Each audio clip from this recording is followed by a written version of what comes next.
if you're going to be a pastor, you need to relate to people the way Jesus related to people, first of all, with being others-oriented and having compassion and love and grace and forgiveness and those kind of things. Those are important attributes for a pastor to have. But to me, it's all about just having those relationships with people and just being there for them. And just loving them.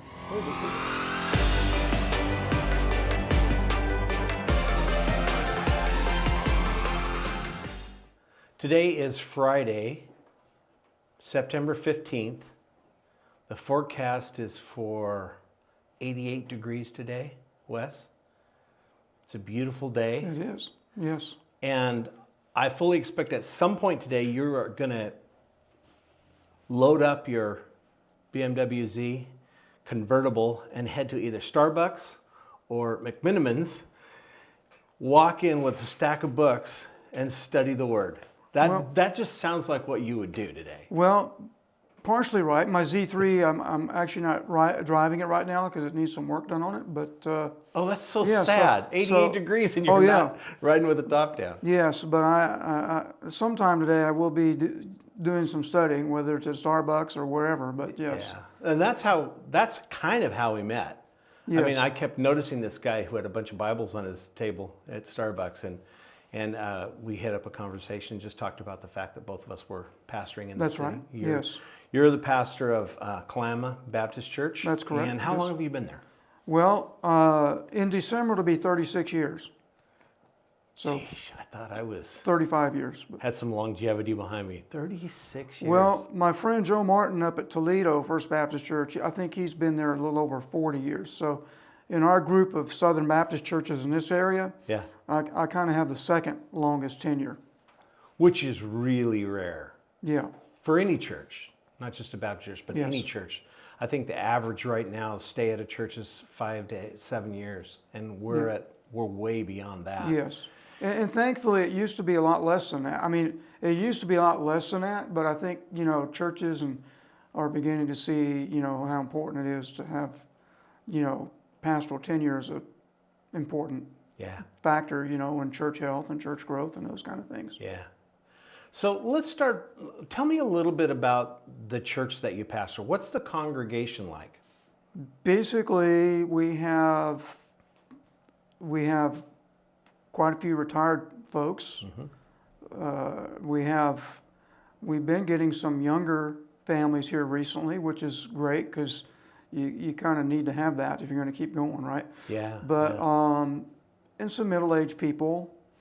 The interesting thing is that most of the people that come to our church, they come from different backgrounds, like different types of work, and we have some retired teachers. We have my wife's a nurse. We have people that work mill work. We have the police officer and his family that come.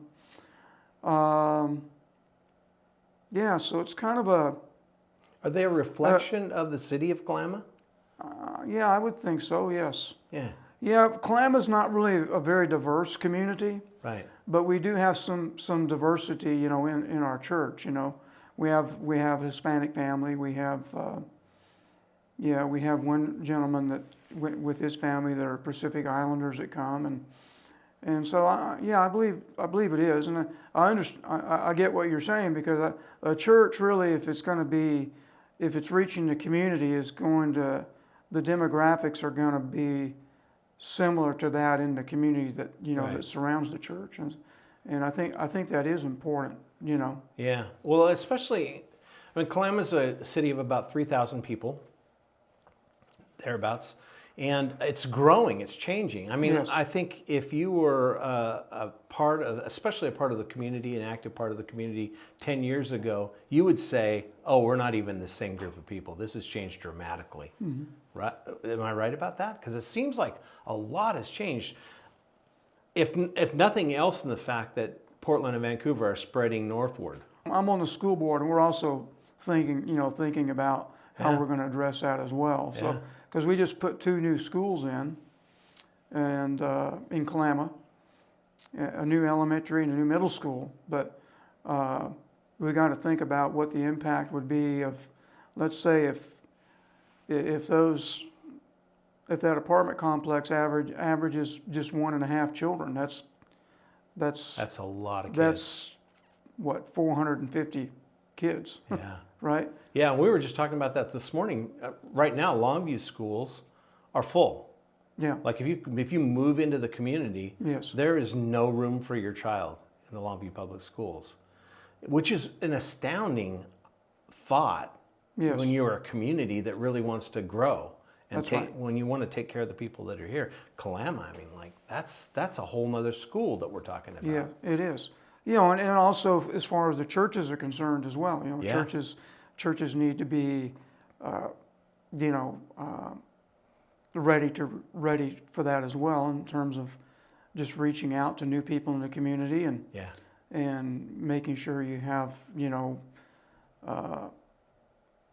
the things in place that you need to have to receive new families in your church. You know. Well, you're really aware of what's going on in the city, Wes, because I mean, being on the school board, you've been on the school board a long time. Yeah, right? I'm in my 18th year. Yeah, that's a huge commitment to a community for a pastor to be part of the school board for that long period of time. Yes. And so you've seen a lot of changes and been part of a lot of changes. And first of all, thank you for doing that, yes, you're for welcome. serving that way. Because Yes. I think a lot of pastors are hesitant to get involved in that level of community leadership. And you've really found a place in Kalama.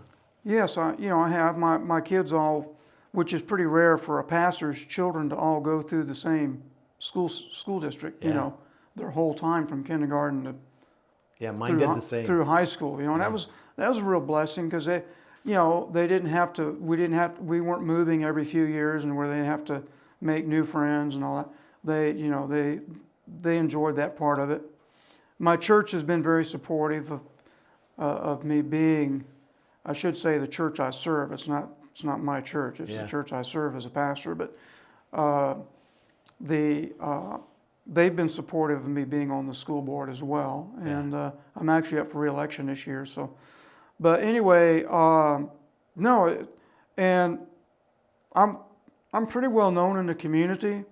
I've done a lot of weddings, I've done funerals, and I'm out in the community a lot. So a lot of people know me. I'm sure there's a lot of people that probably even consider me to be their pastor, even though they don't actually come to our church. I'm sure, yeah. Because I've done funerals and weddings and things like that. Yeah.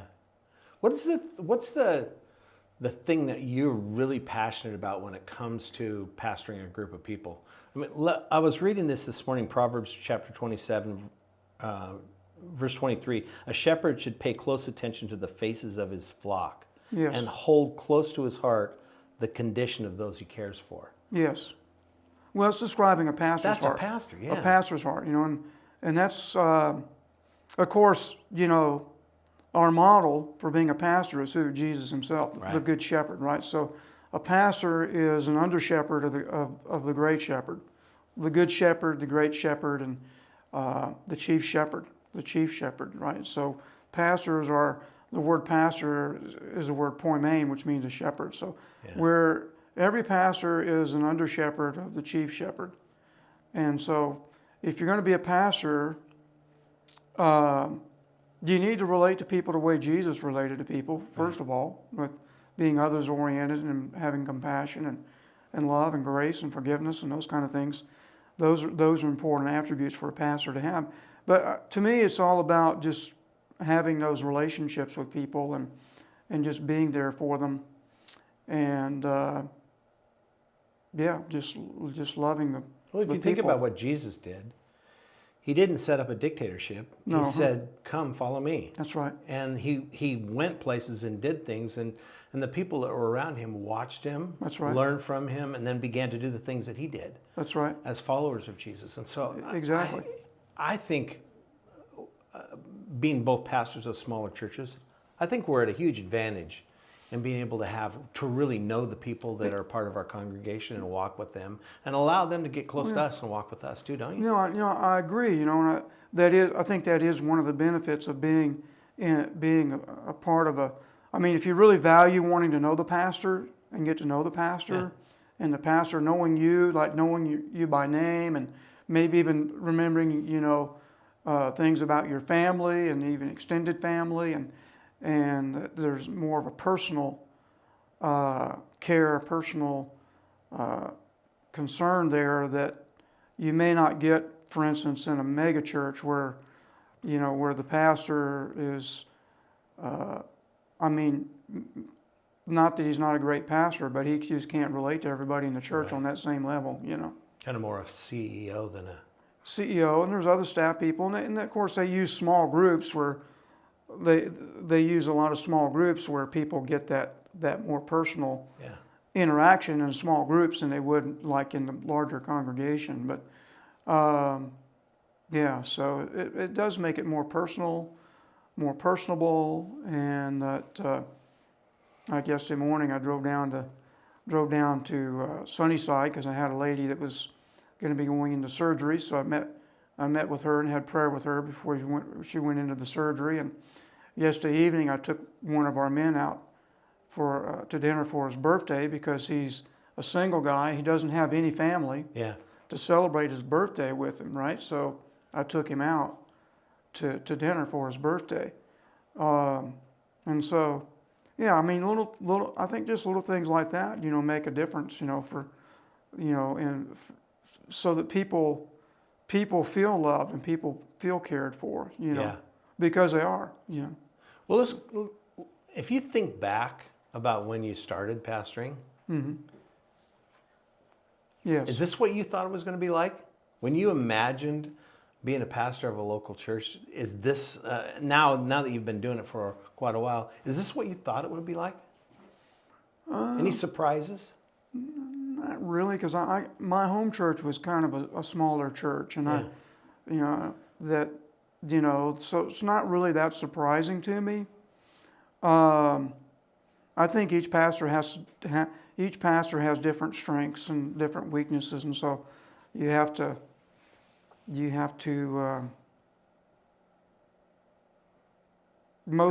most pastors tend to focus on where their strengths are, right?